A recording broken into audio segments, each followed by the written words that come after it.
Bonjour, figure semblable et solide semblable, donc 5.0. C'est un rappel. Ça fait partie du début du chapitre 5. Je voulais quand même prendre le temps de revenir avec vous autres sur quelques définitions. Entre autres, qu'est-ce que je veux dire? Semblable. Des solides et des figures sont semblables quand est-ce? Sont semblables quand les angles homologues. Donc, angles homologues, oh boy.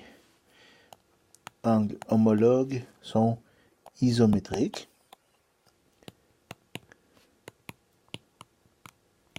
Et l'autre condition, l'autre impact, c'est que les mesures des côtés homologues, toujours,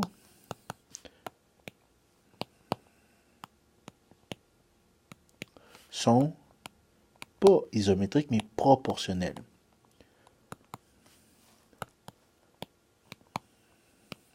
Donc, allons-y. Les angles, c'est les angles, ça va bien. Qu'est-ce que veut dire homologue maintenant? Des côtés homologues, ce qui occupe, ou les angles homologues, même chose, ils occupent le même endroit sur l'autre solide ou sur l'autre figure. Isométrique, qu'est-ce que ça veut dire? Ça veut dire qu'ils ont la même mesure d'angle. Et proportionnel, ça veut dire qu'ils ont la même proportion, c'est-à-dire la même fraction. Donc, exemple, si je décide que je prends une image ou une figure quelconque et je veux la double de grandeur, donc ma proportion, ça va être de 2 sur 1, mais tous les côtés doivent garder cette proportion-là, 2 sur 1. Je ne peux pas avoir, si je grandis un triangle, je ne peux pas avoir deux côtés qui ont un rapport de 2 sur 1 et le troisième côté qui a un autre rapport quelconque, 3 sur 1. Ce ne sera pas dans ce moment-là des figures semblables. Relié à des figures semblables maintenant, qu'est-ce qu'il y a d'autre de pertinent? Il y a ce qu'on appelle les rapports de similitude. Le rapport de similitude, c'est quoi? C'est noté K. Puis, ce qu'on va dire souvent, c'est que c'est la mesure de côté. On va souvent dire la mesure côté image sur mesure et bédaille. Donc, mesure côté initial. Souvent, ce qu'on va faire, c'est qu'on va tout simplement considérer que, dans le fond, c'est mesure du petit sur mesure du grand, ou mesure du grand sur mesure du petit, comme vous voudrez. Ça revient tout le temps à la même chose. Autre chose d'intéressant, puis ça c'est tout, vous avez tous vu ça l'année passée en secondaire 3. Rapport donc des aires. Il y a un lien entre le rapport de similitude qui est K et le rapport des aires. Le rapport des aires, c'est pas très compliqué. C'est l'aire de la première figure sur l'aire de la deuxième. Mais ça correspond au rapport de similitude au carré. Donc intéressant. Rapport du volume.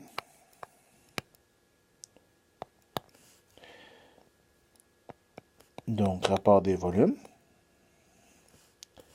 Ouais, il n'y a pas grand-chose. Hein? Volume.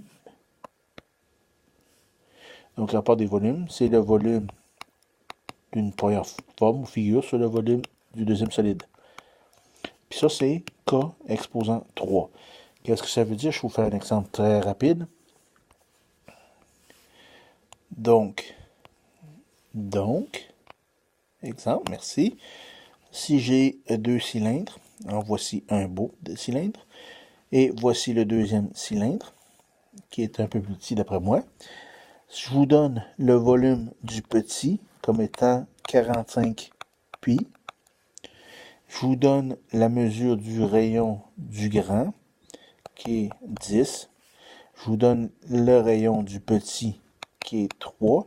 Et je vous demande, donne-moi le volume du grand. Donc, il y a plusieurs façons de faire ça. Mais une des façons, c'est avec le rapport de similitude.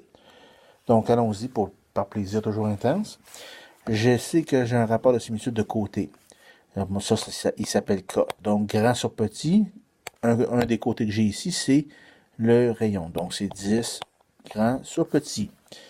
Ça correspond au rayon du grand sur rayon du petit. Donc, 10 sur 3. Moi, je veux travailler avec les volumes. Moi, ce que je cherche, dans le fond, c'est le volume du grand. Et je connais le volume du petit. Donc, ça correspond à quoi? C'est un rapport des volumes, donc c'est K cube. Donc, K cube, qu'est-ce que c'est quoi? D'où ça vient? Ben, j'élève tout simplement K au cube. Donc, 10 tiers au cube, ça, c'est tout simplement 1000 sur... Donc, c'est 1000 sur 27. Donc, ça ici, le volume du grand sur le volume du petit.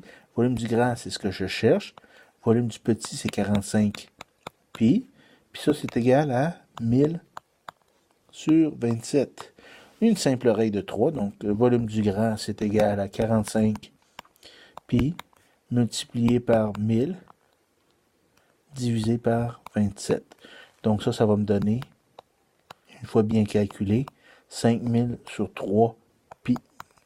Et voilà à quoi ça sert, entre autres, les rapports de similitude et les rapports des aires des volumes. Voilà pour le retour. Vous avez dans vos notes, dans votre cahier de notes, de toute façon, d'autres exemples et d'autres utilités des rapports de similitude.